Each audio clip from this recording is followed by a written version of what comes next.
Bom dia, pessoal. Hoje nós vamos continuar aqui a nossa conversa sobre o problema nacional na literatura brasileira e hoje a gente vai começar eh, a conversar sobre os romances do Machado. Na aula passada a gente conversou rapidamente sobre o jovem Machado, eu dei uma visão geral para vocês sobre as perspectivas, as duas das perspectivas teóricas possíveis para a gente pensar o jovem Machado. E hoje nós vamos começar a conversar sobre os romances maduros do Machado, né? Então, como está lá no nosso programa, a gente vai conversar sobre os três primeiros romances maduros, tá? Que é o Memórias Póstumas, o Quincas Borba e o Dom Casmurro. Vai ficar de fora dos romances maduros o Esaú e Jacó e o Memorial de Aires, né? Essa foi um recorte para que o curso pudesse caber no tempo que ele tinha para caber. De qualquer forma, esses dois romances finais, eles não são menos importantes, assim como os romances do início também não são nem um pouco menos importantes, embora a gente não tenha feito um trabalho sistemático com cada um dos romances, né? Nós não vamos trabalhar também o conto do Machado detalhadamente, seria também algo interessante de pensar, né, assim, como que o Machado coloca esses problemas nacionais que nós vamos discutir aqui no conto, né? Na obra do Machado tem uma divisão um pouco bem estabelecida, que é o seguinte: os grandes romances do Machado lidam com as classes altas, com as classes de proprietários, com os proprietários, né? Vocês vão entender que nós vamos ver que o problema nacional aqui do Machado gira quase que sempre em torno da forma como ele representa essas classes, né? Essas classes proprietárias. De forma que o grande romance machadiano, assim, o romance da maturidade machadiana, ele é um romance, via de regra, acusado é, de não ser um romance que represente a sociedade brasileira como um todo, porque ele se concentra nessas classes proprietárias, né? Ele se aristocratiza, vamos dizer assim. Enfim, isso em alguma medida é verdade, isso é um fato, assim.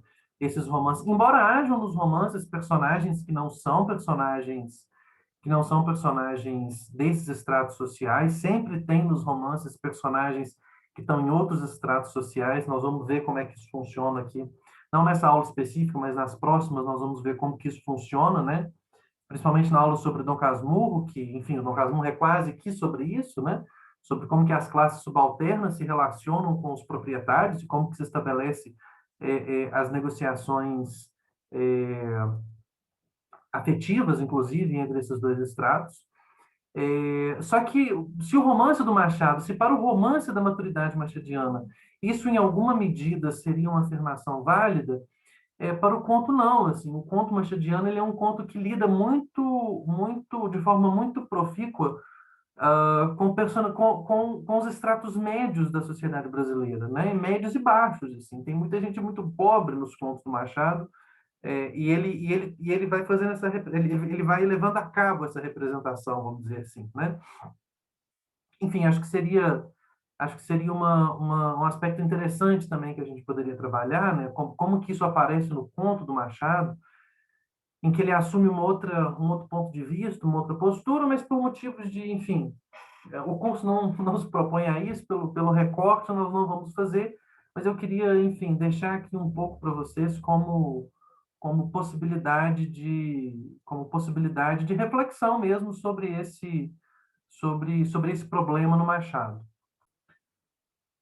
Bom, então, nós vamos trabalhar aqui nessas próximas três aulas os três romances maduros do Machado, mas ficam aí enfim, as outras indicações de leituras e de possíveis entradas na obra do Machado, né? E nós vamos ler essas três obras, assim, aqui, as obras que a gente viu até agora eram obras, como eu tentei mostrar para vocês, assim, eu tentei salvá-las um pouco delas mesmas, mas as obras que a gente viu até agora eram obras que, do ponto de vista literário, ou seja, do ponto de vista da elaboração formal, né, que elas executam, daquelas formas a que elas se vinculam, eram obras problemáticas, deficitárias, que não levam a cabo uma elaboração sistemática, né, da forma do romance, do teatro, enfim, formas que não são muito elaboradas, né, assim, formas que, se comparadas com formas, com os seus correlatos de outros países europeus, né, que elas procuram emular. Essa comparação não é minha, não sou eu nem a crítica que quer fazer essa comparação. Essa comparação são os próprios escritores e os próprios romances que colocam. Mas, enfim, quando comparado com a produção literária do século XIX europeu, ela é uma produção deficitária, né? Do ponto de vista da elaboração formal. No caso do Machado, não. No caso do Machado, existe esse salto, né, que eu falei para vocês na aula, sobre o qual a gente conversou na aula passada, esse, esse, essa transição do Machado, né, do Yaya Garcia para o Memórias Póstumas, é uma transição que implica um amadurecimento geral da literatura brasileira como um todo, né? Assim, a gente está diante aqui, talvez, não vou dizer do primeiro livro escrito no Brasil, porque a gente tem poetas árcades, tem coisas do Vieira que foram escritas no período colonial, mas, enfim, do período do Brasil independente, a gente está diante do primeiro texto, assim, que ombreia, que não passa vergonha diante de nenhum contemporâneo europeu seu. O Machado é um escritor que consegue ser colocado em pé de igualdade com os grandes escritores europeus do seu tempo, com Flaubert, no nível da elaboração formal que ele leva a cabo, ou seja, o Machado consegue elaborar o romance de uma forma sutil e tão elaborada quanto, em alguns casos, mais elaborada até do que os grandes escritores da segunda metade do XIX, tá? A partir de 1881, que é quando ele está aqui no Brás Cubas, ou seja,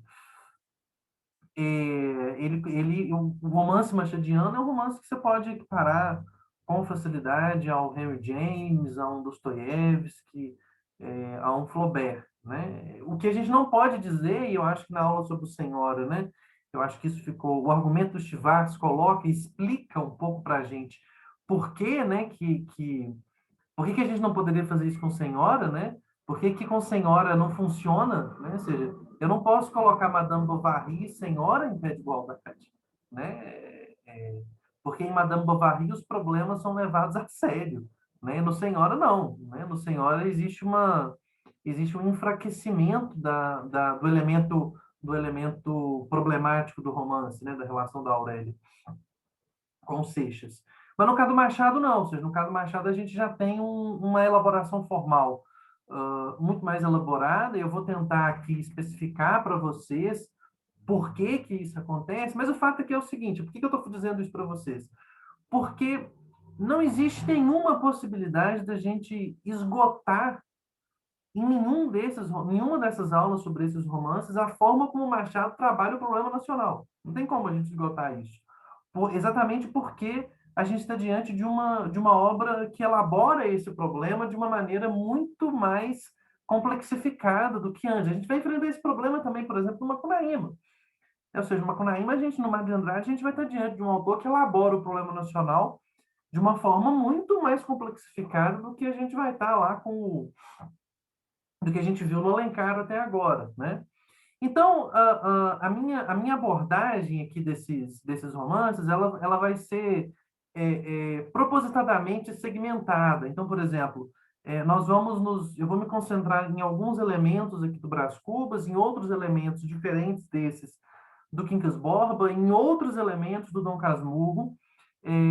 Vou tentar apontar a diferença entre os três romances, mas esses elementos que eu estou apontando aqui sobre esses três romances, eles funcionam de uma forma geral para os três. Então, assim, esse problema do narrador que nós vamos discutir hoje aqui sobre o Brás Cubas, no Brás Cubas eu quero discutir com vocês a complexificação do narrador, né?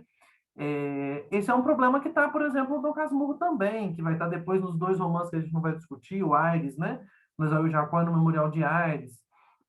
A questão, por exemplo, da modernização financeira que está discutida no Quincas Borba, ela está discutida também nos outros romances, em vários contos. A questão da relação dos subalternos com as classes proprietárias está expressa aqui também, e está expressa no Quincas Borba também. Só que nós vamos trabalhá-la no Dom Casmurro. Por quê? Porque se eu tentasse aqui totalizar o romance, aí eu ficaria horas falando e a gente não conseguiria fazer isso, porque é um romance que apresenta dificuldades mais consistentes. Então, eu vou discutir com vocês alguns aspectos do Memórias Póstumas, e essas 3 aulas agora sobre os romances do Machado, elas funcionam meio que como um conjunto compacto em que elas vão dialogando, tá? Ou seja, tópicos da próxima aula poderiam ser abordados nessa, tópicos nessa poderiam ser abordados na próxima, e à medida que eu for falando, eu vou tentando estabelecer algumas conexões e, ao mesmo tempo, apontar algumas diferenças. Mas eu preciso que vocês estejam cientes disso, né? Ou seja, existem muitas questões aqui no Brás Cubas que eu não vou abordar, porque a gente não conseguiria finalizar essas questões todas, então eu prefiro me concentrar em uma e realmente conseguir explicar para vocês essa uma coisa, e ao mesmo tempo outras questões que estariam no Brás Cubas e que a gente poderia desenvolver no Brás Cubas, a gente vai desenvolver nos próximos romances, tá?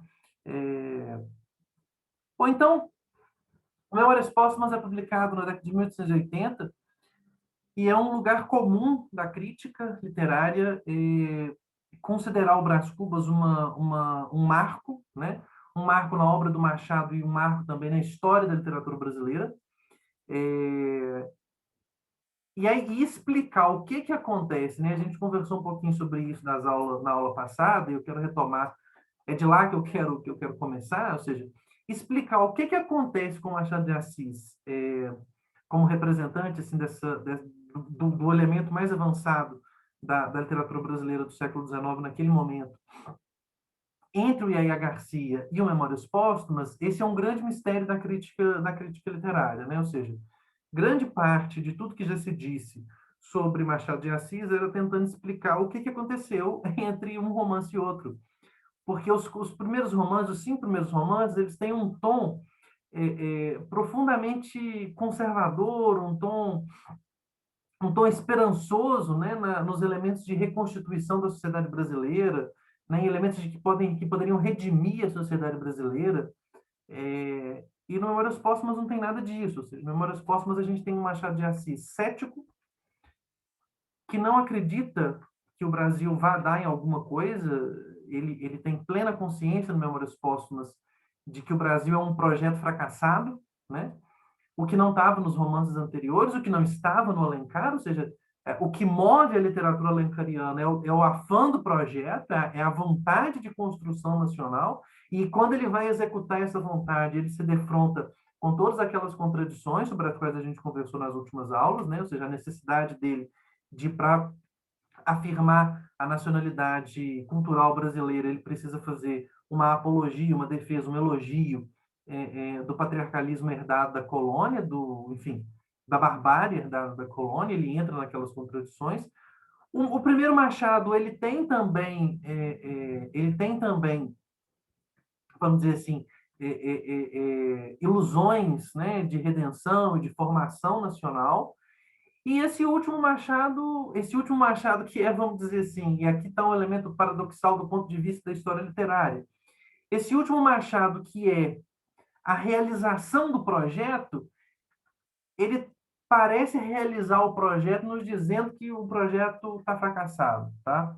Esse é um elemento fundamental aqui, porque a gente está diante de um autor, de uma obra, né? E que continua assim ao longo do tempo, que é marcado por um ceticismo, por um descrédito absoluto de possibilidade de redenção da sociedade brasileira, mas é exatamente quando ele elabora essa impossibilidade que ele resolve o problema formal que estava no Alencar. Tá? Essa é uma contradição fundamental que a gente vai encontrar aqui nesse Machado. Tá? Que eu também não vou conseguir esgotar aqui com vocês nessas aulas sobre Machado, mas que eu quero indicando, até mesmo para vocês poderem depois procurar um pouco mais e, enfim, deixar aqui nos comentários também alguma dúvida. Eu posso indicar alguma leitura mais específica sobre alguma coisa que os interesse mais de perto. Assim. Mas, bom, essa transição desse Machado, né, do Machado do Iaiá para o Machado do Brás Cubas, é nitidamente uma transição de um desengano, né? Existe um desengano aqui entre esses Machados. E cada crítico literário meio que interpreta esse desengano a partir de um determinado ponto, né? Talvez a teoria mais clássica, né, da Lúcia Miguel Pereira, a de que o Machado teria tido uma crise de meia-idade, né? Ela escreve uma biografia do Machado e na hora que ela vai tentar explicar por que o Machado tem essa diferença na sua obra, ela vai lá e fala que teve uma crise de meia-idade, né? Enfim, é um argumento do ponto de vista literário muito fraco, mas do ponto de vista humano, talvez não. E todas as grandes interpretações machadianas, como eu também já disse na aula passada, passam por esse elemento. Então, o que nós vamos fazer aqui hoje eu já vou começar a nossa conversa no Machado. Eu quero ler com vocês o prólogo e o primeiro capítulo, eu vou ler e comentando, e aí depois a gente vai entrar no Roberto Tivars, que escreve um livro só sobre o Brás Cubas, que é um mestre na periferia do capitalismo. O livro que a gente estava se referindo nas aulas passadas era o livro sobre o jovem Machado de Assis, que era Ao Vencedor as Batatas. Agora a gente está se referindo a um livro que é um mestre na periferia do capitalismo, que é só sobre o Brás Cubas. É um livro inteiro só sobre o Brás Cubas, que é também, ele todo, em alguma medida, uma tentativa de explicar o que acontece, né? As duas obras vistas em conjunto. Bom, então, o livro se chama Memórias Póstumas de Brás Cubas, e aí ele começa com um prólogo, né, com um ao leitor, com uma advertência, tá? Isso aqui é uma coisa muito comum na literatura romântica, você ter essas advertências ao leitor, né, que é um momento em que o autor dialoga com o leitor, em que aquele texto, né, vai estar contextualizado, e em que vai se estabelecer, vamos dizer assim, os parâmetros do pacto ficcional, né? Ou seja, o pacto entre o autor e o leitor vai se estabelecer nesses prólogos. Por exemplo, quando você tem romances que têm cartas, né? Que são romances epistolares, né? Esses prólogos são partes fundamentais, porque eles contextualizam, eles colocam aquilo eles arranjam, né? Eles apresentam para o leitor aquele contexto todo, né? Enfim, um exemplo clássico disso, para além do grande escritor de romance epistolar, que é o Samuel Richardson, né? Que é o escritor inglês, a gente tem também o Werther, que é um romance epistolar, né? Em que esses elementos do editor vão ser elementos fundamentais. Mas, bom, o Machado está lidando aqui com esse lugar comum do prólogo, e ele vai fazer para a gente aqui um prólogo absurdo, né? Ele vai fazer um prólogo absurdo. Vamos ver como é que isso acontece, né? Então, vamos lá. Que, no alto do principal de seus livros, confessasse Stendhal havê-lo escrito para 100 leitores, coisa que admira e consterna. O que não admira, nem provavelmente consternará, é se este outro livro não tiver os 100 leitores de Stendhal, nem 50, nem 20, e quando muito, 10. 10? Talvez 5.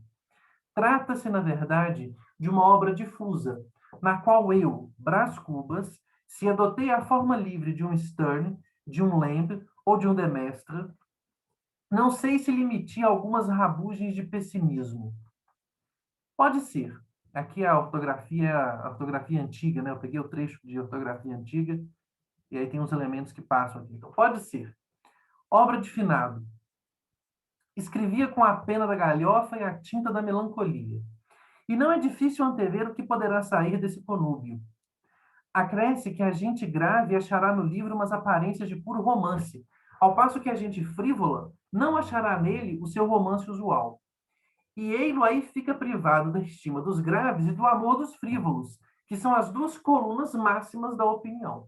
Então ele começa o romance dele, e aqui enfim, ele começa o romance falando mal do próprio romance, né? Ele começa desacreditando o próprio romance e ele começa minando a relação de confiança que precisa ser estabelecida para que um romance funcione. Ou seja, quando você começa um romance, todo mundo sabe que aquilo que está escrito no romance não é uma narrativa historiográfica. Ou seja, quando eu começo a ler o Peri, o Dom Antônio de Maris, parará, parará, por mais que pode ter havido um índio chamado Peris e um Dom Antônio de Maris, por mais que tudo isso possa ser verdade, quando a gente começa o romance, a gente sabe que aquilo é mentira, mas durante a leitura do romance, a gente vai considerar aquilo como uma verdade. É, e o que o Machado já começa a fazer aqui nas primeiras frases do livro dele é minar essa relação de confiança que precisa ser estabelecida entre o autor e o seu leitor. Ou seja, precisa ter um pacto mútuo de acreditar que aquela mentirinha ali é verdade durante aquelas 300 páginas. Então, ele já começa o livro minando essa relação. Porque ele já começa o livro, ao invés de, enfim, ao invés de dizer o contexto da obra e atribuir um contexto de confiabilidade à obra, né, no caso de um romance epistolar, o que que o editor falaria aqui no prólogo? Ele fala assim, essas cartas eu peguei, eu achei assim, assim, assado, no arquivo de não sei quem. É óbvio que ele não achou, o leitor sabe que aquilo é tudo mentira, o leitor sabe que aquilo é ficção. Mas você tenta criar um efeito de verdade. Você tenta criar um efeito de que aquilo funciona de verdade. O Machado não está interessado nisso. Vocês vão ver que não é assinado pelo Machado, né? É assinado pelo Brás Cubas. O Brás Cubas não está interessado nisso. O Brás Cubas não está interessado se o romance funciona para o seu leitor, né? Por isso que ele fala que, olha, esse romance que eu estou escrevendo aqui, ele não vai ter nem 50, nem 20, quando muito 10. 10, talvez 5. Ou seja, ele vai reduzindo o número de leitores, né? Ele vai falando mal do seu próprio romance, né? Além do fato dele estabelecer uma comparação implícita com Stendhal. Ou seja, ele desvaloriza o seu próprio romance, só que essa desvalorização, obviamente, é uma desvalorização cínica e irônica. Porque quando ele desvaloriza o próprio romance, ele o valoriza, no sentido de falar, não, esse aqui é um produto cultural para poucos. E relaciona o seu romance com Stendhal. Ou seja, esse romance meu aqui, ó, tá par e passo com o de Stendhal. E se o romance do Stendhal era tão bom que só teria 100 leitores, o meu, muito melhor que o de Stendhal, não vai ter nem 5. Ou seja, é um jogo complexo, porque é um jogo de ironia e de galhofa, né? Para usar a palavra que ele mesmo vai usar. Assim. Você não pode levar nada muito a sério. Né? Pelo tom da prosa, você sabe disso. Então ele fala, trata-se, na verdade, de uma obra difusa, na qual eu, Brás Cubas, se adotei a forma livre de um stand, e aqui ele começa, né, enfim, essas referências aqui são importantíssimas, e a crítica literária se debruça sobre essas referências do Stern, do Lamb, do Demestre, que são autores que escrevem romances que não estão na forma clássica do romanção realista europeu do século XIX, né, assim, que não são o Balzac, o Stendhal, o Dickens, que são romancistas um pouco mais disruptivos. A crítica se debruça assim, em tentar entender como que esses romances e como que a leitura que o Machado faz desses autores impacta a forma como ele tá criando, né? Ou seja, é, é, se ele adotou, né, a forma livre, né, bem-humorada, irônica, né, de um Stern, de um Lamb, de um Demestre, não sei se limitia algumas rabugens de pessimismo, né? Um pessimismo travestido, obviamente, de muita ironia. Pode ser. Enfim, toda ironia, no fundo, é um pouco pessimista, né? A gente vai conversar um pouquinho sobre isso também. E aqui começa, né? Obra de finado, ou seja, aqui ele já começa a nos colocar a grande questão do livro. Aqui se trata de um livro escrito por um morto, né? Escrevia com a pena da galhofa e a tinta da melancolia, ou seja, é um livro melancólico, mas ao mesmo tempo é um livro cheio de galhofa. A gente já está vendo como ele está rindo, ele está se comparando ao Stendhal, ele está desacreditando a relação clássica do leitor com o autor, a confiança de autor-leitor para o estabelecimento do pacto ficcional durante a leitura do romance. Ele tá minando tudo com piada, com a galhofa, né?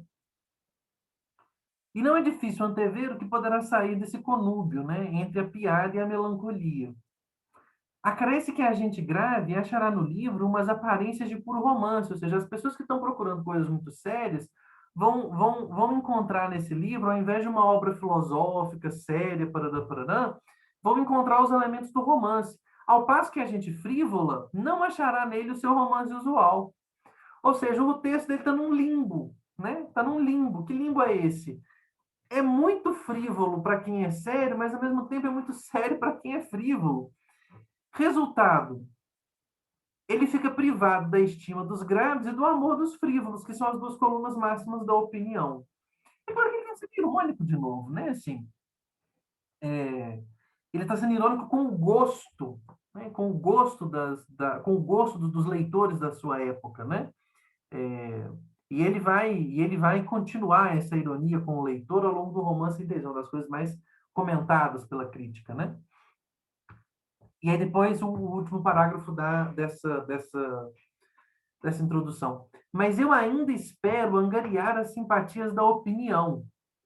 E o meio eficaz para isso é fugir a um prólogo explícito e longo. Ou seja, apesar de. Veja, aqui é o interessante, ele vai, desenvolve um raciocínio e desacredita o raciocínio que ele desenvolveu na frase seguinte. Porque o que mudou entre essa frase que ele está falando e a próxima? Por que ele ainda espera angariar? Ele não explica, ele não, mas ele espera angariar, né? E o meio eficaz para isso é fugir a um prólogo explícito e longo.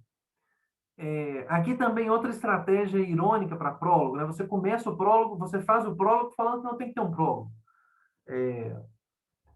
O melhor prólogo é o que contém menos coisas, o que as diz de um jeito obscuro e truncado. Consequentemente, evito contar o processo extraordinário. Agora começa, enfim.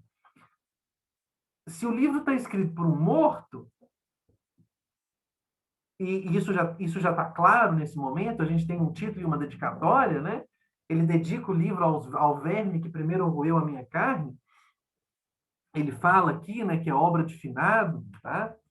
E aí ele fala, olha, o que a gente esperaria dele? O que a gente espera, vamos dizer assim, de um prólogo em que a gente tem essa situação para que se estabeleça uma relação de confiança entre leitor e autor, né? Entre leitor e texto. A gente espera que ele invente uma mentirinha explicando para a gente como que aconteceu isso. Ou seja, ok, você é um morto que está escrevendo uma obra. Então, para que isso funcione dentro dos padrões do romance do século XIX, você tem que fazer um prólogo. Não tem problema nenhum isso, do ponto de vista realista. Só que você tem que fazer um prólogo me dizendo como você está escrevendo esse texto e como que esse texto chegou em mim. Compreende?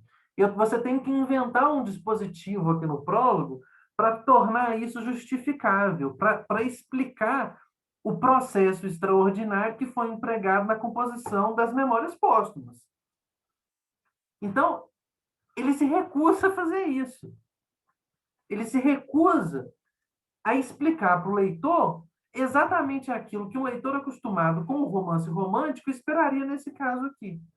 Vocês vão encontrar, por exemplo, esse prólogo, vocês vão encontrar no Lucília do Alencar. Por exemplo, o Lucília do Alencar tem um prólogo desse. Um prólogo que você estabelece essa relação de confiança de leitor e público, né? Aqui o Machado, ele não vai fazer isso, embora seja isso que se espera de um prólogo, né? Trabalhadas cá no outro século. Seria curioso, mas minimamente extenso, e, aliás, desnecessário ao entendimento da obra, né? Ou seja, isso não importa para a obra. Esse pacto ficcional, isso não importa para a obra. Isso não importa para o que ele está querendo dizer. A obra em si mesma é tudo. Ou seja, não importa exatamente, aqui ele está, enfim, dando uma lição no seu próprio leitor, né? E ele vai fazer isso o tempo inteiro. Não importa exatamente se esse leitor, se esse romance foi escrito assim ou assado, isso não interessa. O que interessa é o texto que eu estou escrevendo. E o que interessa é a forma como eu estou elaborando os problemas que eu estou elaborando, né? A obra em si mesma é tudo. Se te agradar, fino leitor, pago-te da tarefa, pago-me da tarefa. Se te não agradar, pago-te com um piparote a Deus. Piparote é um peteleco, né? Um peteleco na orelha, dá um peteleco e um tapa e vai embora. E adeus, né? Mas, ó, se você gostar, gostoso. Se você não gostar, também problema seu. Ou seja, existe aqui uma postura desse narrador. O romance já começa com uma postura desrespeitosa, para dizer o mínimo, com a tradição do romance, com o público que o romance vai enfrentar, né? Ou seja, no mínimo, para dizer o mínimo, desrespeitoso com as tradições do romance tradicional europeu, importado no Brasil pelo Alencar e pelos outros escritores. É desrespeitoso com o público, ele termina ameaçando o leitor, só se o leitor não gostar, eu te dou um piparote e vou embora. Ou seja, na verdade, eu não estou nem aí para isso. E observem como que ele vai se contradizendo, porque ele termina o primeiro parágrafo dizendo que ele não vai encontrar, ele não espera encontrar a acolhida do público. Depois ele começa falando que ele ainda espera angariar as simpatias da opinião. E ele termina esse parágrafo curtíssimo dizendo: olha, se você não gostar da minha obra também, o problema é seu. Ou seja, a gente está diante de um narrador, né, desrespeitoso com todas as convenções. A gente está diante de um narrador desrespeitoso com o seu leitor. E a gente está diante de um narrador profundamente irônico e bem-humorado. Né? Assim, esse é o texto de um sujeito irônico e bem-humorado. Né? Só que esse bom humor, no fundo, revela, enfim, revela melancolia. Tá? Esse é o prólogo, esse comecinho é maravilhoso, né? E agora nós vamos passar pro primeiro capítulo. A gente vai ler aqui o primeiro capítulo. Então, vamos para o primeiro capítulo. E aí, quando a gente chega no primeiro capítulo, o capítulo se chama Óbito do Autor, né? Ah, enfim, aqui o efeito, né? O efeito de semelhança entre o primeiro capítulo, que deveria ser, num texto memorialístico, o nascimento do autor, ou a juventude do autor, ou a infância do autor. O primeiro capítulo é o óbito do autor. Então, ele vai contar para a gente a sua morte, né? O que já instaura de novo o problema do método de composição, que ele não vai explicar, né? E ele não vai explicar em momento nenhum do livro. Ele não vai criar uma historinha para contar para a gente como que esse narrador está contando depois da sua morte a sua própria história. Bom, e aí ele começa. Em algum tempo hesitei se devia abrir estas memórias pelo princípio ou pelo fim. Isto é, se poria em primeiro lugar o meu nascimento ou a minha morte. Aqui, lugar também, né? Como eu peguei o trecho com ortografia antiga, são variações ortográficas aqui, né? Ou seja, ele começa o texto é, apresentando uma consciência literária, né? Ou seja, eu estou hesitando se eu devo abrir por aqui ou por ali, né? Suposto uso vulgar, seja começar pelo nascimento, duas considerações me levaram a adotar diferente método. Ou seja, ele começa o romance discutindo o método de escrita do próprio romance. Esse é um elemento fundamental da narrativa machadiana madura, né? Ele não só escreve o romance, mas ele escreve o romance discutindo a forma como ele está escrevendo o romance. A primeira é que eu não sou propriamente um defunto autor, mas que eu não sou propriamente um autor defunto, mas um defunto autor. Ou seja, ele não é um autor que morreu, mas alguém que morreu, que depois de morrer se transforma num autor. Para quem acampa, foi outro berço. Campa aqui é o cemitério, né? Para quem o cemitério foi outro berço. Ou seja, ele vai começar do fim porque ele virou autor depois que ele morre. A segunda é que o escrito ficaria assim mais galante e mais novo, ou seja, ganharia gosto, né? Moisés, que também contou a sua morte, não a pôs no introito, mas no cabo. Diferença radical entre este livro e o Pentateuco. Bom, aqui também de novo, né, gente? Alguém esperaria alguma semelhança entre esse livro e o Pentateuco? Não, ninguém espera semelhante. Muito pelo contrário. Muito pelo contrário. O Pentateuco faz parte do livro sagrado da tradição em que esse romance está inserido. Ou seja, não há nenhuma similaridade entre este livro e o Pentateuco. Nunca se levantou a possibilidade de que houvesse uma similaridade entre esses dois livros. E ele, na verdade, quando ele faz a comparação, ele não, ele, o intuito aqui não é elevar o seu livro ao nível do Pentateuco. O intuito aqui é rebaixar o Pentateuco ao seu nível.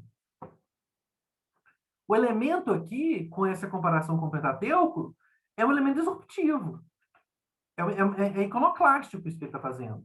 Né? Porque, enfim, Moisés narra a própria morte, então eu vou narrar minha própria morte também. Então eu e Moisés estamos em pé de igualdade.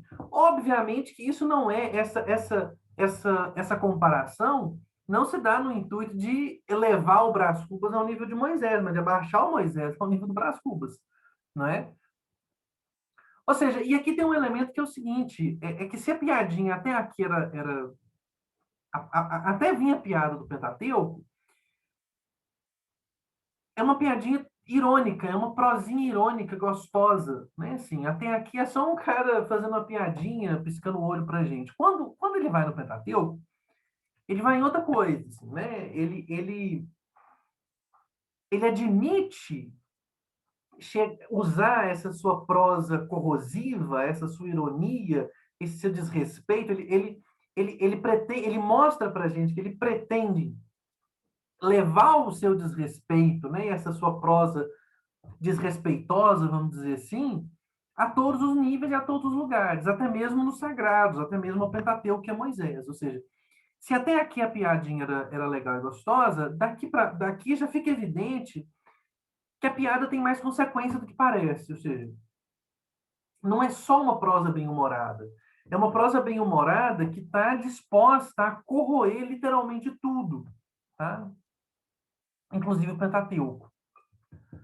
Enfim, estou pressupondo aqui que todos nós sabemos o que é o Pentateuco. Né? O Pentateuco são aqueles 5 primeiros livros da Bíblia, que supostamente foram escritos por Moisés, né? Que é o Gênesis, Êxodos, Números, Deuteronômios e Levíticos, se não me engano, se não me falha a memória. São esses os 5 livros, os primeiros 5 livros da Bíblia, que se chamam Pentateuco e que tradicionalmente se atribui a autoria desses livros a Moisés. O fato engraçado é que no meio desses livros se narra a morte de Moisés, né? Ou seja, se Moisés está escrevendo, como que Moisés narra a própria morte ali, né? Enfim, ele está fazendo uma brincadeira aqui também com esse elemento, né? Com o fato de que todo mundo sabe que Moisés não escreveu o Pentateuco, né? Porque Moisés narra a própria morte. Assim como é um absurdo ele ter escrito essas memórias depois de estar morto, assim como o leitor não acredita nisso, o leitor sabe que isso aqui é um artifício literário elaborado por um cara chamado Machado de Assis, em que a gente finge que acredita durante essas 300 páginas, assim também o Pentateuco do Moisés, embora seja um livro sagrado, também é uma grande ficção literária, em que a gente finge que é o Moisés que está escrevendo, sendo que a morte do Moisés é narrada no meio do livro, né? No processo desses 5 livros, tá? Enfim, acho que está claro aqui para vocês até onde, qual que é o tom dessa prosa e até onde ele está disposto a chegar com ela, né? Mas aí ele continua, dito isto, ou seja, depois que eu fiz essa reflexão metalinguística, né? Ou seja, depois da reflexão metalinguística, dito isso, expirei às 2 horas da tarde de uma sexta-feira do mês de agosto de 1869, na minha bela chácara de Catumbi. Tinha 64 anos, rijos e prósperos, era solteiro, possuía cerca de 300 contos e fui acompanhado ao cemitério por 11 amigos. Aqui tem alguns elementos, né, assim, que a gente tem que perceber aqui. Primeiro, talvez o mais importante dele, é o seguinte: esse cara é rico. Esse cara que está falando para a gente é rico, tá? 300 contos é uma quantidade gigantesca de dinheiro para a época. Ele é rico, ele vive de renda, ele pode viver de renda, ok? E ele foi acompanhado ao cemitério por 11 amigos. E aí eles falam, 11 amigos. Verdade é que não houve cartas nem anúncios. Acresce que chovia, peneirava, uma chuvinha miúda, triste e constante. Tão constante e tão triste que levou um daqueles fiéis da última hora a intercalar esta engenhosa ideia no discurso que proferiu à beira da minha cova. Vós que o conhecestes, meus senhores, vós podeis dizer comigo que a natureza parece estar chorando a perda irreparável de um dos mais belos caracteres que tem honrado a humanidade. Este ar sombrio, estas gotas do céu, aquelas nuvens escuras que cobrem o azul como um crepe funéreo, tudo isso é a dor crua e má que lhe rói a natureza às mais íntimas entranhas. Tudo isso é um sublime louvor ao nosso ilustre finado. Bom, aqui esse amigo, né, que está, enfim, só 11 pessoas, 11 pessoas, uma quantidade pequena de pessoas no enterro dele. Não teve carta nem anúncio, ou seja, não foi um enterro badalado, um enterro social, vamos dizer assim. E pior é que chovia, ou seja, as pessoas não vão em enterro, se está chovendo, enterro de um conhecido distante, né? Então, é para que as pessoas não compareçam, né? Tudo indica que as pessoas não compareçam. E aí, essa chuvinha fez com que esse cara, esse amigo que está lá, tivesse essa ideia genial de fazer esse discurso falando que a chuva, na verdade, era a natureza. É a natureza que estava chorando a perda do Brás Cubas, a morte do Brás Cubas. E aqui ele faz uma, enfim, essa fala desse amigo no interior, no meio dessa prosa extremamente irônica e desrespeitosa com tudo, não é para ser levado a sério, né? Isso daqui, obviamente, é ele rindo da cara desse amigo que está fazendo esse discurso grandiloquente, né? Esse discurso grandiloquente que está elevando o Brás Cubas, até os pontos mais altos em que ele consegue, né? Ou seja, dizer que ele é um dos mais belos caracteres que tem honrado a humanidade, né? Ou seja, esse cara é o cara que acredita que ele e o Moisés estão no mesmo patamar, né? Se o Moisés é um dos caras que mais tem honrado a humanidade, também ele, né? Esse amigo está disposto, por meio da retórica, a elevar o patamar do nosso narrador. E olha como que ele faz o comentário, né?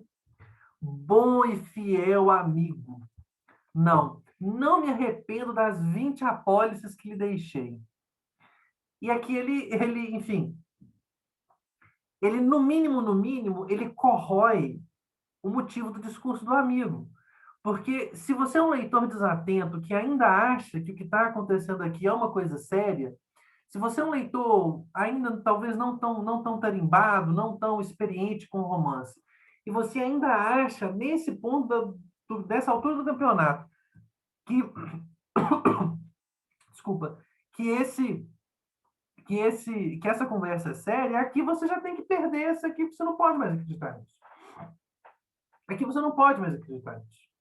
Ou seja, esse discurso que esse cara está fazendo, é claro que ele é um dos mais honrados da humanidade. Deixou dinheiro para o sujeito, né? Deixou dinheiro para esse amigo no seu testamento, deixou a apólice, né, no testamento para o seu amigo.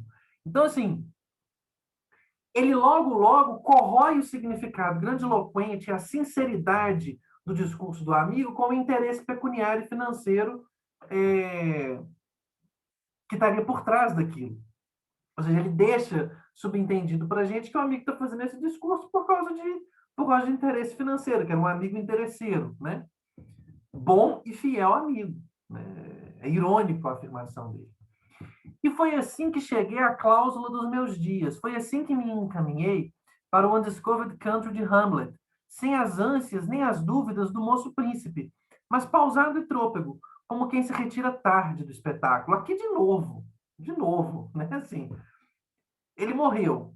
Foi 11 amigos no enterro dele, e ele se refere ao Hamlet, do Shakespeare, para descrever a sua própria morte.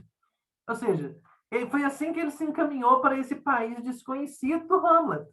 Né? Não tem as dúvidas ou as ânsias do jovem príncipe, mas pausado e trôpego, como quem se retira tarde do espetáculo. Né? Mas, mais uma vez, olhem como que ele as referências literárias, elas estão fora de lugar, vamos dizer assim, né? Elas estão fora de contexto. Por que que elas estão fora de contexto? Porque elas estão nos remetendo a situações, a obras e a contextos de importância muito superior do que a morte desse sujeitinho aqui, ou seja, desse sujeito lá no Rio de Janeiro que morreu em 1869 e deixou um dinheirinho para fulano e para ciclano. Um sujeito que não, enfim, que não representa nem de perto o que o Hamlet representa, que não tem a importância que o Moisés tem. Essa disparidade, vamos dizer assim, entre as referências literárias que vão estar na obra inteira e o contexto é uma disparidade constante na obra, tá? Isso não é um elemento aqui desse comecinho, não. Isso é uma coisa que está espalhada na obra inteira. Saiu tarde do espetáculo, né? Tarde e aborrecido. Viram-me ir umas 9 ou 10 pessoas. Ou seja, quando ele morreu, ele estava sendo. Ele morreu, viram-me ir, ou seja, estavam lá, viram o processo acontecer, umas 9 ou 10 pessoas. Entre elas, 3 senhoras. Minha irmã Sabina, casada com Cotrim, a filha, um lírio do vale, ou seja, a sobrinha dele, né? Assim, o comentário, enfim, não erótico, mas interesseiro, né, com a sobrinha, a filha, um lírio do vale, e tenham paciência. Daqui a pouco lhes direi quem era a terceira senhora. Contentem-se de saber que essa anônima, ainda que não parenta, padeceu mais do que as parentas. Veja, e aqui ele está fazendo, de novo, né? Ele está colocando segundas intenções no discurso. Assim como ele joga as segundas intenções do amigo pelo dinheiro, agora ele joga as segundas intenções dessa terceira pessoa. Você tem a sobrinha, você tem a irmã e você tem uma terceira que, na verdade, estava sofrendo mais do que as duas. Você já é apaixonado por ele, né? Eu tenho algum interesse amoroso por ele. É verdade, padeceu mais. Não digo que carpisse, não digo que se deixasse rolar pelo chão epiléptica. Nem o meu óbito era coisa altamente dramática. Um solteirão que expira aos 64 anos não parece que reúne em si todos os elementos de uma tragédia. E, obviamente, não é, né? E, dado que sim, o que menos convinha a essa anônima era aparentá-lo. De pé à cabeceira da cama, com os olhos estúpidos, a boca entreaberta, a triste senhora mal podia crer na minha extinção. Enfim, um jogo de. E aqui ele se deprecia de novo, né? Ou seja, enfim, isso aqui não é uma tragédia, não é uma tragédia, mas ele acabou de se referir a uma tragédia. Né? Olhem como que ele faz um discurso trocado o tempo inteiro, né? Ele fala uma coisa numa frase, não, veja, isso aqui é o mesmo parágrafo, isso aqui é um parágrafo só. Ele fala uma coisa num parágrafo, antes do parágrafo terminar, ele já reelabora o que ele está falando, ele já segue um rumo diferente e se contradiz, né? Morto, morto, dizia consigo, né, essa terceira senhora. E a imaginação dela, como as cegonhas que um ilustre viajante viu desferirem o voo desde o Ilício às ribas africanas, sem embargo das ruínas e dos tempos, a imaginação dessa senhora também voou por sobre os destroços presentes até as ribas de uma África juvenil. Ou seja, aqui, de novo, né, fica um pouco evidente que essa senhora é uma espécie de paixão juvenil, né? E, de novo, a metáfora grandiloquente que ele usa, né? Ela volta para essa África juvenil, para deixá-la ir. Lá iremos mais tarde, ou seja, deixa que ela vá lá, depois a gente volta a esse assunto, né? Lá iremos como quando eu me restituir aos primeiros anos. Agora quero morrer tranquilamente, metodicamente, ouvindo os soluços das damas, as falas baixas dos homens, a chuva que tamborila nas folhas de tinhorão da chácara e o som estrídulo de uma navalha que um amolador está afiando lá fora, à porta de um correio. Juro-lhes que essa orquestra da morte foi muito menos triste do que podia parecer. De certo ponto em diante, chegou a ser deliciosa. A vida estrebuchava-me no peito, com os ímpetos de vaga marinha, esvai-se-me a consciência, eu descia a imobilidade física e moral, e o corpo fazia-se-me planta, e pedra, e lodo, e coisa nenhuma. Ou seja, aqui ele está descrevendo a própria morte, né? Ele faz aqui um movimento, né? Assim, ele conta dessa senhora, ele atiça a nossa curiosidade sobre quem que é essa terceira senhora, que está lá do seu lado na hora que ele morre, e fala, ó, depois eu conto isso quando eu voltar lá. Esse também é um procedimento muito comum para esse narrador, né? Ou seja, ele fala uma coisa, ele fala que vai retomar uma coisa, e ele volta se ele quiser, né? Às vezes ele volta, às vezes ele não volta, às vezes ele conta, às vezes ele não conta, tá? Ou seja, essas promessas que ele faz, isso é um outro elemento interessante, né? Essas promessas que ele faz, ele não cumpre. Ele não cumpre, né? Ou seja, ele promete para a gente aqui no começo que ele vai contar a história dele de trás para frente. E aí, daqui uns 3 capítulos, ele volta e começa a contar do começo. Então, assim, nem sempre ele cumpre essas promessas. Então, ele fala, ó, vamos esquecer isso. Agora eu quero morrer tranquilamente, né? E vejam também a ironia da frase, né? Assim, a frase é sacana em si por si só, né? Agora quero morrer tranquilamente, metodicamente. Né? O que é morrer metodicamente? Ouvindo os soluços das damas, as falas baixas do homem, a chuva que no tiorão da chácara e o som estrídulo de uma navalha que um amolador está afiando lá fora, né? Ou seja, ele compõe uma cena meio melancólica, né? Assim, a chuva, as senhoras. Mas olha, essa orquestra de morte foi muito menos triste do que ela poderia parecer. Ou seja, isso aqui não é tão triste assim, não, tá? E de um ponto em diante ela começou a ser deliciosa. Como assim isso ficou delicioso? Assim, como assim esse narrador está falando isso aqui sobre a própria morte? Como que essa é uma orquestra deliciosa se a gente está num contexto de um moribundo, né? Ela é deliciosa porque ele não leva a própria morte a sério. Porque ele não vai levar a própria morte a sério, né? E a vida estrebuchava, que não sei o que e tal, e ele descia a imobilidade física e moral, e o corpo fazia-se-me planta e pedra e lodo e coisa nenhuma. Até que o corpo, até que ele morre de fato, né? E assim ele termina se não me engano, ele termina aqui. Morri de uma pneumonia. Ou seja, agora ele está contando um pouquinho do que ele morreu, né? Mas se lhe disser que foi menos a pneumonia do que uma ideia grandiosa e útil a causa da minha morte, é possível que o leitor me não creia, e todavia é verdade. Vou expor-lhe sumariamente o caso, julgue por si mesmo. E aqui ele entra no segundo capítulo para discutir o caso do emplasto, né? Ou seja, que é aquele famoso remédio que ele resolve fazer para combater a hipocondria, que não sei o quê, e aí ele resolve e aí ele pega um resfriado e morre por causa disso, né? Ou seja, ele morre de uma pneumonia, mas na verdade a causa da morte dele não é a simples pneumonia. A causa da morte dele é essa ideia grandiosa e útil, né? E aí a ironia da ironia é que quando você está lendo o capítulo, ele fala para a gente o quê? Ele fala assim, olha,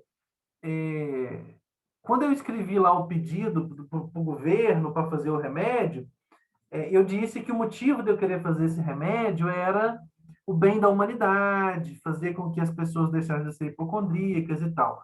Quando os amigos me perguntavam, né, ou seja, quando os amigos queriam saber por que eu queria fazer aquele remédio, eu dizia que era por causa do lucro, do dinheiro. Mas na verdade, agora que eu já morri, eu posso contar para vocês por quê.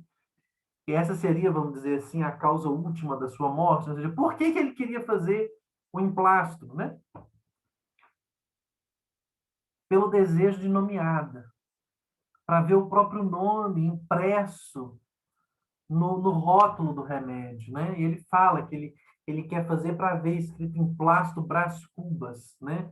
Ou seja, pelo gosto da nomeada, pelo desejo de glória, pelo desejo de fama, pela pura vaidade, né? Ou seja, é um narrador vaidoso. A gente já sabe que ele é um vaidoso a esse ponto, né? Assim, a gente já é capaz aqui de entrever que ele é um vaidoso a esse ponto, porque essa é uma prosa vaidosa. Essa é uma prosa de um narrador vaidoso, né? Mas, bom, aí eu quero interromper a leitura, porque, em última instância, a gente ficaria lendo aqui o romance inteiro, que, enfim, não seria uma má ideia, porque é uma prosa gostosa de ler, Mas a gente tem que tentar se fazer uma pergunta importante agora, né? Que é o seguinte: o que que isso tudo que eu falei tem a ver com o problema nacional? O que que esse narrador e o que que essa elaboração que o Machado está desenvolvendo sobre o problema propriamente formal, o que que isso tem a ver com o problema nacional? Como que isso ajuda ou não ajuda a avançar na discussão sobre o problema nacional que a gente está discutindo? Bom, quem vai ajudar a gente assim a entender como que essas coisas se ligam, mais uma vez, é o Robert Schwartz. Então, eu queria ler aqui com vocês uns trechinhos desse livro, que é Um Mestre na Periferia do Capitalismo, que é o comentário dele ao Memórias Póstumas, né? E aqui ele está comentando especificamente esse trecho que a gente leu, ou seja, a advertência e o primeiro capítulo. O espivitamento desta abertura, em que o impossível está dito em primeira pessoa, é grande. Parece claro que a situação de defunto autor, diferente de autor defunto, sendo uma agudeza intencionalmente barata, aqui não desmancha a verossimilhança realista, embora desrespeite. Noutras palavras, um narrador inoportuno e sem credibilidade. Que pensar, então, nas dúvidas literárias? Algum tempo hesitei, né? Aquelas tentativas de método, considerações lógicas e opções de método ostentadas pelo morto. Em abstrato, pelo assunto e pelo tom, passariam por inquietações de um cavaleiro ilustrado. No contexto, não são menos postiças que a condição de falso defunto, a qual lhes empresta insolência. São poses que não se destinam a enganar, nem ocultam nada. Não se trata, portanto, de crer nelas, de buscar sua verdade ou coerência, mas de lhe admirar o descaramento, o virtuosismo com que são manejadas. Aqui, esse finalzinho é importante que vocês entendam, ou seja, se a gente entender em abstrato, ou seja, se a gente for discutir, ou algum tempo hesitei, sem sem levar em consideração o contexto literário em que a coisa está escrita, aquilo é inquietação de cavaleiro ilustrado, aquilo é inquietação de um filósofo, de um pensador, de um sujeito ilustrado, né, de um Montaigne, vamos dizer assim. No contexto, ou seja, quando a gente coloca dentro do contexto, é tudo postiço, ou seja, elas não são mais postiças que a condição de falso defunto. Ou seja, quando você coloca no contexto literário que Machado cria, essa hesitação do narrador com o seu método, ao invés de ser essa coisa, essas inquietações elevadas de um cavaleiro, parará, parará, não passam de uma não passam de uma coisa postiça, de uma máscara que ele está usando ali naquele momento. São poses, e isso aqui é importante, ou seja, ele se contradiz o tempo inteiro, como a gente viu, por quê? Porque tudo isso são poses que não se destinam a enganar. Ou seja, ele não quer nos enganar. Ele não quer ocultar alguma coisa, né? Não se trata, e exatamente porque ele não quer enganar ou ocultar, não se trata de crer no que ele está falando. Não se trata de buscar a coerência do que ele está falando, mas simplesmente de admirar o descaramento dele. Isso aqui é uma coisa interessante, porque esse é um elemento dessa prosa, ou seja, esse é um dos elementos que faz você. É por isso que ela funciona. Por que ela funciona? Porque o que a gente admira, e por que a gente ri quando a gente lê o Brás Cubas, né? A gente ri porque a gente está admirado do descaramento desse cara de se colocar no mesmo patamar de Moisés. Do descaramento desse cara de falar que a morte dele é ir lá para o Undiscovered Country do Hamlet. Ou seja, mas tudo isso é descaramento puro dele. Ele sabe que ele não é o Moisés, o leitor sabe que ele não é o Moisés, mas ele fala mesmo assim, ele estabelece essa relação mesmo assim, apesar da verdade, da coerência ou de qualquer outro valor, só para dizer aquilo, só pelo virtuosismo de manejar essas coisas, ou seja, é só pelo virtuosismo da frase, pelo descaramento de dizer.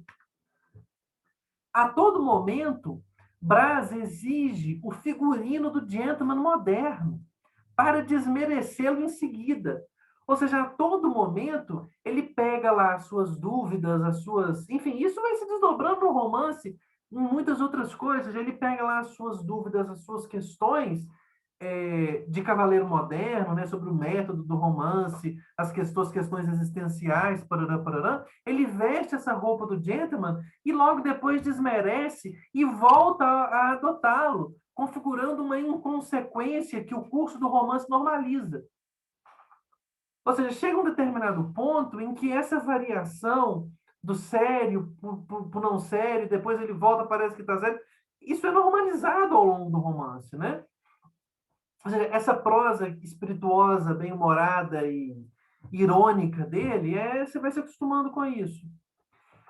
É como se a conduta ilustrada fosse credora de respeitosa consideração, tanto quanto de escárnio, e funcionasse ora como norma indispensável, ora como trambolho, complementariedade que delineia um modo de ser. Ou seja, essa conduta ilustrada aqui, né, está se referindo ao, ao, ao, ao, ao elemento reflexivo do romance, ao elemento filosofante do romance, que advém da tradição moderna ocidental, né? Ou seja, essa tradição ilustrada, ela pode tanto ser credora de respeitosa consideração quanto de escárnio. A gente pode também rir dela, né? E ela funciona, ora, como uma norma indispensável, ou seja, às vezes eu visto essa roupa e eu tenho que usá-la, e às vezes ela é um trambolho, e aí eu rio dela e continua tudo bem, tudo legalzinho, né? E é exatamente essa complementariedade, ou seja, o fato de que, em determinados momentos, para retomar o que o próprio Tivage disse nas aulas passadas, a gente conversa, eu expliquei para vocês, né? Ou seja, o pensamento liberal, ele pode funcionar, o vocabulário liberal, ele pode funcionar tanto como trambolho quanto como norma indispensável, né? E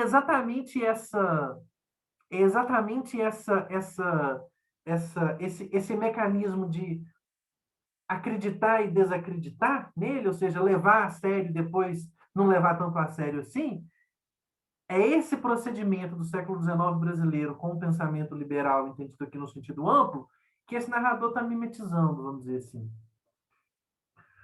Aqui ele comenta o negócio das escrituras, né? Longe de ser presunçoso, o paralelo com as escrituras é fruto de outro sentimento muito mais inconfessável, ou seja, não é só presunção, não é só ele querendo se elevar, né?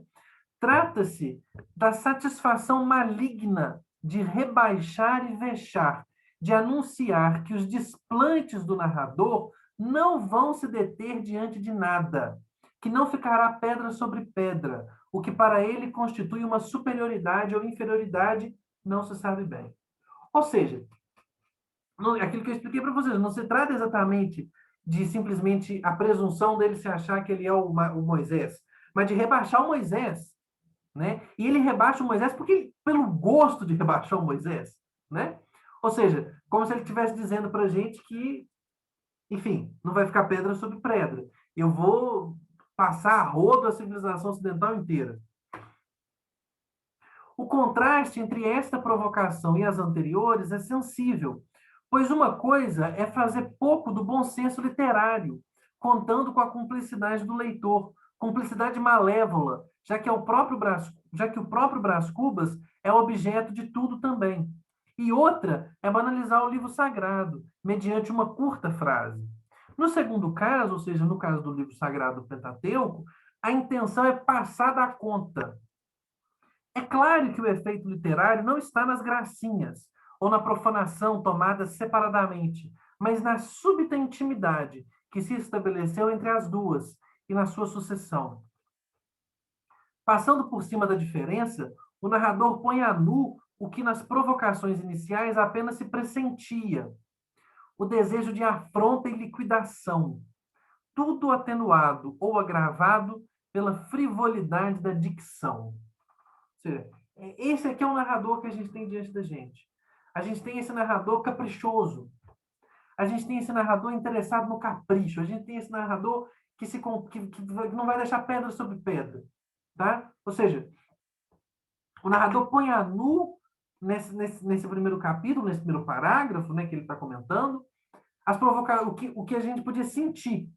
que é o desejo de afronta e liquidação da civilização ocidental, dos elementos que ele está importando do romance, né? Bom, o que o Roberto Vaz vai dizer para gente é o seguinte, e aqui é um dos achados do livro dele, né? É que isso é, na verdade, um princípio formal do livro, né?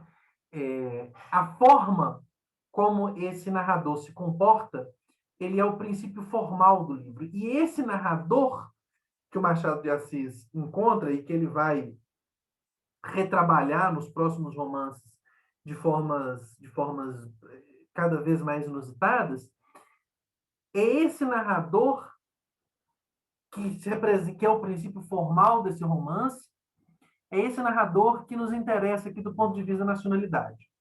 Ou seja, é esse narrador que nos interessa aqui do ponto de vista desse autor que, como eu disse no começo, já é cético em relação à necessidade, à possibilidade de um projeto nacional.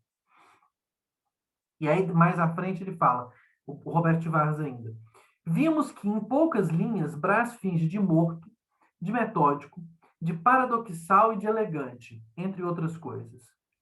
A seguir, em sucessão igualmente feliz, ele será cínico, ligando a seu testamento o elogio que lhe proferem ao pé da cova, indiscreto, insinuando que uma das senhoras presentes ao enterro, ainda que não parenta, padeceu mais do que as parentas, charlatão, explicando um plano para ganhar dinheiro e fama por meio da invenção do emplasto Brás Cubas.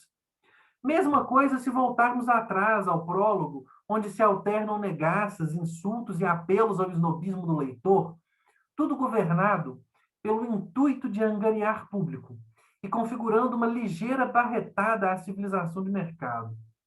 Enfim, buscando generalizar, e aqui essa generalização nos interessa, digamos que o narrador não permanece igual a si mesmo por mais de um curto parágrafo, ou melhor, muda de assunto, opinião ou estilo quase que a cada frase, com ritmo variável, ou seja, isso pode mudar ao longo do romance, o ritmo pode variar.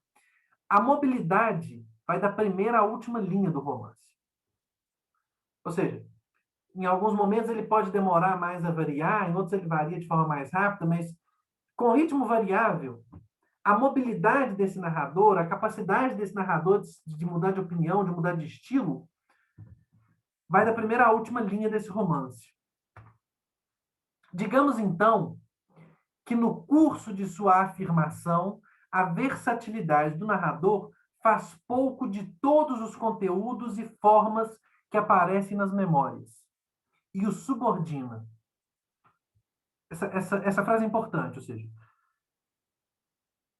no curso de sua afirmação, ou seja, ao longo da constituição dessa versatilidade do narrador, essa versatilidade faz pouco dos conteúdos e das formas que aparecem.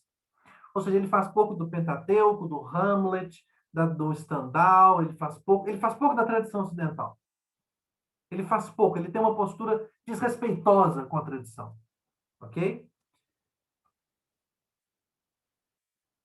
Essa versatilidade do narrador, que faz pouco de todos os conteúdos e formas que aparecem nas memórias, ela o subordina, o que lhe proporciona uma espécie de fruição. Ele está fruindo, vamos dizer assim, dessas formas e conteúdos. Neste sentido, a volubilidade é, como propusemos no início dessas páginas, o princípio formal do livro. Então, aqui, dizendo a palavrinha, né, volubilidade. Ou seja, o conceito, vamos dizer assim, que o Roberto Vaz vai elaborar para interpretar o romance O Memórias Póstumas de Brás Cubas, né, é o seguinte, é que o Machado, a grande descoberta do Machado é o narrador volúvel. O que é um narrador volúvel? O narrador volúvel é esse narrador que muda de opinião o tempo inteiro, é esse narrador que faz o que lhe dá na telha o tempo inteiro e que não para diante de nada. Ele não para diante de nada. Ele quer rebaixar, ele rebaixa e ele ri de toda a civilização ocidental. Ok? Esse para o Roberto Vaz, é o princípio formal do livro. É esse o princípio que rege a forma como o livro está organizado e estruturado, ok? Esse narrador, né, machadiano, ele vai reaparecer nos próximos romances, tá? No Quincas Bola eu vou conversar um pouco menos sobre essa questão do narrador, mas no Dom Casmurro, por exemplo, volta com muita força, né? A grande questão do Dom Casmurro é que a gente está diante de um narrador em que a gente não pode confiar, porque a gente está diante de um ciumento.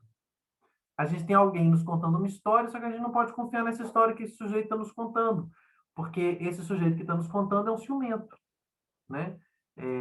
E é um ciumento proprietário, é um proprietário ciumento, né? Enfim, a gente vai chegar lá, mas o que eu estou querendo mostrar para vocês é o seguinte: o Roberto estuda isso daqui como princípio formal, desculpa, desse narrador machadiano, desse narrador do Brás Cubas, mas isso vai passando pelo resto da obra do Machado, assim. Ou seja, o narrador vira um problema para o Machado de Assis. O narrador virou um problema, né? Enfim, a gente não conversou sobre isso em Alencar em momento algum, né? Porque o narrador no Alencar não é um problema. Ele não é problemático igual esse narrador aqui, tá? Ou seja, esse é o princípio formal do livro. Ou seja, esse narrador, ele é o princípio formal, ele é o princípio estruturante da obra. E aqui é que vem a relação com o problema nacional, né? É que a hipótese do Roberto de Vaz é a seguinte: é que esse narrador volúvel ele representa uma tendência fundamental das classes dominantes no Brasil. Ou seja, esse Brás Cubas ele tá aqui representando um modo de ser das classes dominantes no Brasil, ok? Então aqui tem a matriz prática, ou seja, onde é que vem isso? Sem prejuízo do raio de ação ilimitado, e nesse sentido universal, ou seja, e esse aqui é um elemento que a crítica literária sempre chama atenção, né? Ou seja, e aqui é um elemento complexo para o nosso argumento, porque o meu argumento aqui vai no sentido de que, junto com o do Chivas, né, vai no sentido de que esse narrador volúvel do Machado, ele, em última instância, representa as elites brasileiras, ou tendências fundamentais das elites brasileiras, das elites proprietárias no Brasil, né? Só que há um elemento do raio de ação ilimitado nesse sentido universal, né? Desse narrador, tá? Esse é um narrador universal, que, enfim, que funciona universalmente também, né? Que está tratando de temas universais, como a inveja, a angústia, o amor, o cinismo. Ele está tratando desses grandes temas, né? Mas o que o Chivas fala é que é o seguinte: olha, sem prejuízo do raio de ação ilimitado, ou seja, sem prejuízo da universalidade, a volubilidade do narrador e a série de abusos implicados retém a feição específica. Ou, para falar com Antônio Cândido, configuram a redução estrutural de um movimento que a circunstância histórica impunha ou facultava, conforme o ponto de vista da camada dominante brasileira. Vejam, isso aqui é fundamental. O que ele está dizendo para a gente é que esse narrador, ele representa, ele retém, ele coloca dentro da obra a feição específica, ou seja, esse narrador, ele elabora dentro da obra o elemento específico e distintivo da sociedade brasileira, que é o que o Antônio Cândido vai chamar de redução estrutural. Se vocês quiserem, depois eu gravo um vídeo explicando mais detalhadamente o que é redução estrutural, se vocês pedirem nos comentários. Mas, ou seja, esse narrador não é simplesmente uma invenção da cabeça do Machado. O Machado não sentou um dia e inventou esse narrador da sua própria cabeça. Ou seja, esse narrador é a forma por meio da qual o Machado conseguiu introduzir no interior do seu romance a caracterização dessa elite brasileira. Tá? E aqui eu vou retomar assim, o próprio argumento do Chivas lá no Ideias Fora do Lugar. E um pouco também o argumento dele sobre Senhora. Vejam, o que ele está dizendo lá para a gente no Ideias Fora do Lugar? As ideias, elas têm um solo histórico, elas surgem de um contexto histórico. Quando você tira as ideias do seu contexto histórico e você leva elas para outro lugar, você tem uma tensão. Você tem uma tensão. é o que ele está falando do liberalismo. Ou seja, o liberalismo surge na Europa num determinado contexto. Ele é importado para o Brasil no começo do século XIX, num outro contexto. Só que ele é importado para o Brasil num contexto de um país escravocrata. Ou seja, existe uma discrepância muito grande entre o discurso liberal e a prática real da sociedade brasileira. O que, na verdade, simplesmente faz o quê? Simplesmente desacredita o discurso liberal no Brasil. Para dar um exemplo muito claro para vocês, né? Um dos elementos mais importantes do discurso liberal é o direito à propriedade. E propriedade individual. São um dos elementos fundamentais do pensamento liberal, que no caso europeu, a depender do contexto, desempenhou funções revolucionárias no desenvolvimento da Revolução Burguesa e na constituição do mundo burguês. Essa noção de propriedade privada, lá no século XVII e XVIII. Quando isso chega no Brasil, no século XIX, para que serve a concepção de propriedade privada? Para justificar e promover a escravidão. Ou seja, um elemento que no contexto europeu significa a corrosão do que resta do mundo feudal e da servidão, no contexto brasileiro significa o quê? Significa o argumento a favor da escravidão. É essa discrepância que o Chivas percebe lá no Ideias Fora do Lugar. Essa mesma discrepância está compreendida lá no argumento do Senhora. Ou seja, a gente tem aqui a linha mestra do romance, a tradição do romance ocidental, que é importado na figura da Aurélia e do Seixas, só que quando você coloca isso no Rio de Janeiro, perde força, não funciona. Não funciona como deveria funcionar. Porque todas as questões fundamentais que o romance está tratando são postiças. Porque a cor local do romance, ou seja, cor local não no sentido escolar de cor local, mas no sentido da caracterização social do meio, a caracterização social do meio não sustenta aqueles conflitos na Aurélia. É isso que ele está dizendo para a gente. O romance perde força não simplesmente porque não simplesmente porque o romance termina num negócio água com açúcar. Não é só por causa do fim do romance. O problema está antes, o problema está na composição do próprio romance. Porque existe uma disparidade entre a ideologia europeia liberal que está encarnada no romance e na Aurélia e o contexto em que ela se insere, em que isso não se sustenta. Só que o Alencar está tentando fazer o quê? O Alencar está tentando manter o projeto, o Alencar está tentando manter o negócio, fazer a coisa funcionar. Qual que é essa operação do Machado? Essa operação do Machado é exatamente um sujeito que toma o discurso liberal e não o toma a sério. Porque porque a Aurélia, os conflitos da Aurélia são conflitos sérios. Os conflitos da Aurélia são sérios. Ela leva a sério, não tem piada. O diálogo que a gente leu na aula do Senhor não tem piada naquela aula, naquele diálogo. Aquilo não é uma brincadeirinha. Não tem uma piadinha sendo contada, não se trata disso. Aqui para o Machado, isso não faz sentido mais. O Brás Cubas nunca entraria numa conversa daquela com a da Aurélia. Porque, para ele, aqueles valores que ela encarna não fazem sentido nessa sociedade. Ou seja, esse narrador volúvel é um narrador que consegue... Eu estou simplificando aqui, tá, gente? Assim, o problema talvez seja um pouco mais complexo do que isso, mas eu estou simplificando para que vocês tenham uma porta de entrada para esse argumento complexo, que é o argumento do Roberto Chivas. Ou seja, esse narrador volúvel é um narrador que sabe que as ideias estão fora do lugar. E ele não vai tentar fazer essas ideias ficarem no lugar.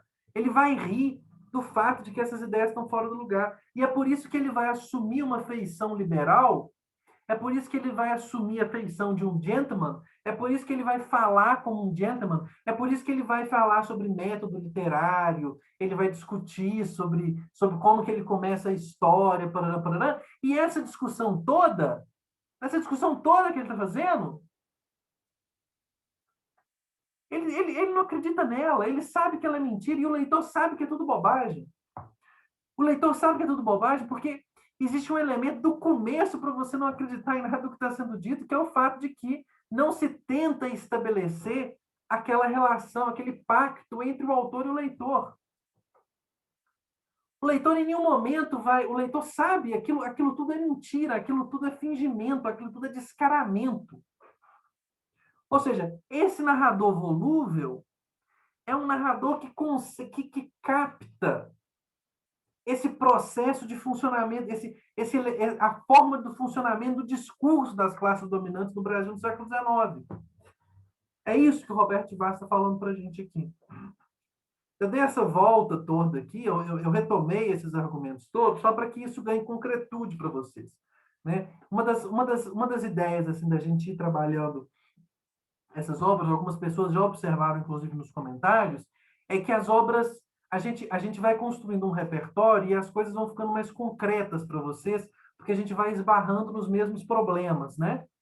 Mas o problema que a gente está esbarrando aqui, o problema que o Machado soluciona aqui, é o problema que o Alencar não soluciona no Senhora, que é um dos momentos mais bem acabados da sua ficção. Ou seja, ele consegue encontrar, e aqui é um elemento importante, né? Ele consegue encontrar um mecanismo literário para representar a nossa feição específica. Ele consegue encontrar um mecanismo, um elemento de constituição literária, que é esse narrador volúvel, para representar aquilo que nós somos, ou seja, o que nós somos, né? Do ponto de vista, vamos fazer aquelas perguntas batidas da nacional, o que nós somos, quem nós somos, o que o Brasil é isso daqui? O Brasil é o Brás Cubas. As classes dominantes no Brasil são isso daqui.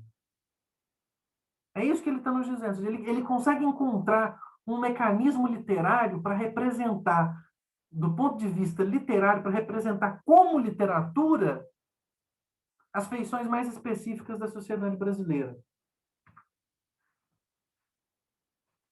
Aqui ele vai explicar um pouco isso que eu disse, né? O movimento recorre ao estoque das aparências esclarecidas, através do qual, no limite, distrata a totalidade das luzes contemporâneas, do pensamento liberal, do esclarecimento, do progresso, né?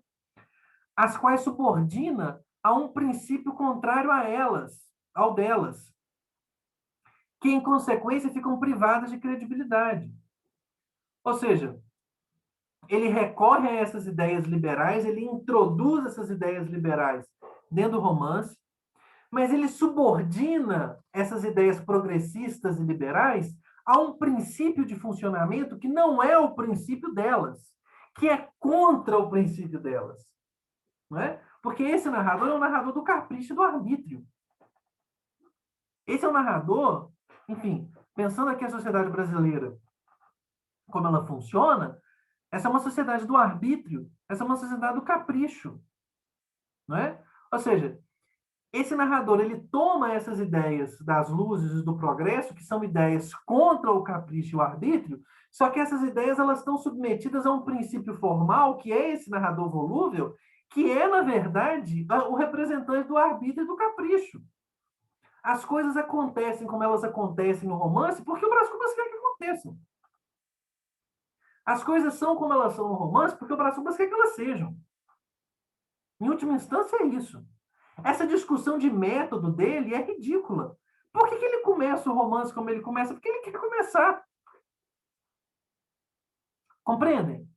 Esse comecinho é muito bom porque eu acho que ele representa, vamos dizer assim, muito bem essas ideias do Chivago, né? Ou seja, aquela discussão metodológica de como começar o romance, qual é a melhor maneira de começar o romance, parará, aquilo é esclarecimento.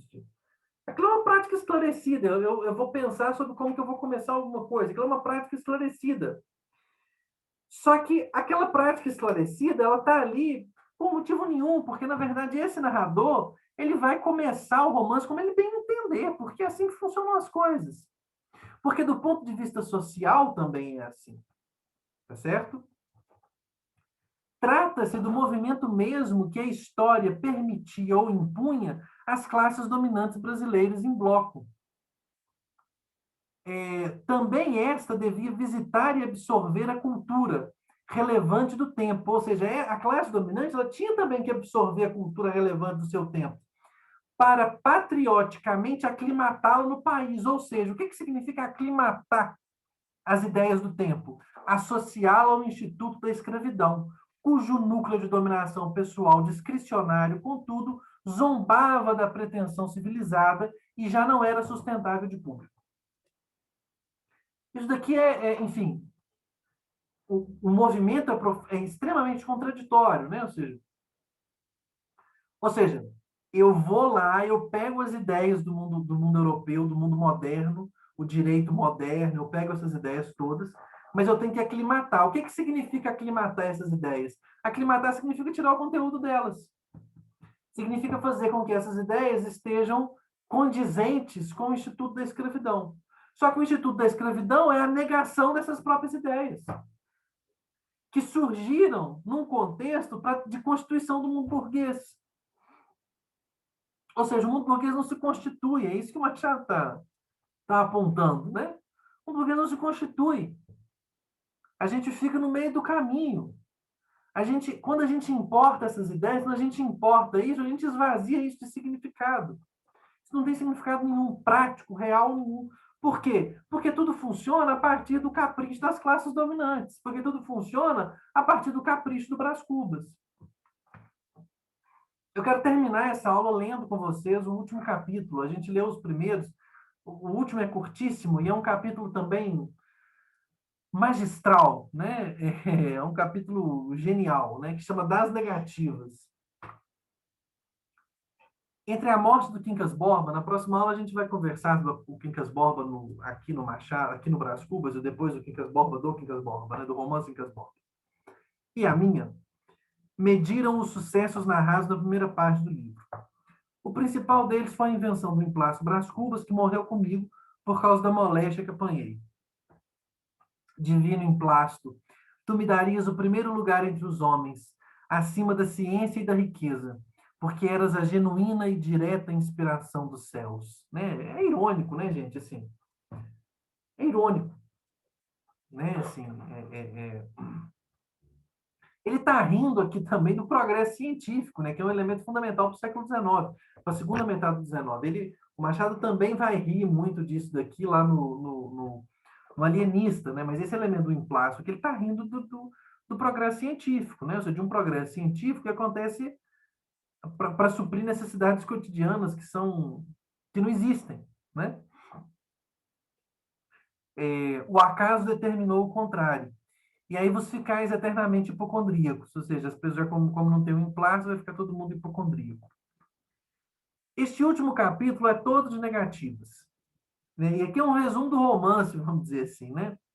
Não alcancei a celebridade do emplasto, não fui ministro, não fui califa, não conheci o casamento. E aqui é um outro elemento desse narrador, né? Nós vamos ver isso em outros, principalmente no Dom Casmurro também. O narrador não faz nada. O que acontece no romance? Nada. O que tem na vida do Brás Cubas que faz essa vida ser interessante? Nada, absolutamente nada. Não tem nada de interessante na vida do Brás Cubas, não tem nada de interessante. Porque não acontece nada, ele não faz, ele não executa nada, ele não toma nenhuma atitude. Verdade é que, ao lado dessas faltas, coube-me a boa fortuna de não comprar o pão com o suor do meu rosto. Né? Aqui é o cúmulo da ironia, né? É o cúmulo do cinismo, é o cúmulo do descaramento. Né? Ou seja, olha, eu não fiz nada, eu não fiquei famoso, eu não virei ministro, eu não fui califa, eu não me casei e tal, mas, por outro lado, também, ó, eu não tive que trabalhar. Porque ele é um proprietário. Né? Eu não sei se vocês, enfim, entendem o que isso significa. Ele é um proprietário, significa que ele não trabalha.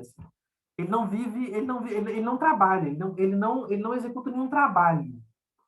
Ele é um parasita no sentido mais cristalino do termo, né? Ele vive de renda. Ele vive de renda, tá? Ele vive do trabalho dos outros. Mas, ou seja, além disso, né? Ou seja, além dele não ter trabalhado, ele não padeceu a morte de Dona Plácida, nem a semidemência do Quincas Borba. Ou seja, também ele não teve uma decadência significativa, né? Somadas uma coisas e outras, qualquer pessoa imaginará que não houve míngua nem sobra. E, consequentemente, que saí quite com a vida. Ou seja, não consegui nada, mas também não sofri muito, então saí quite. E imaginará mal. Aí vem a piada, né? Assim, o cinismo por cima do cinismo. Porque ao chegar a este outro lado do mistério, achei-me com um pequeno saldo, que é a derradeira negativa deste capítulo de negativas.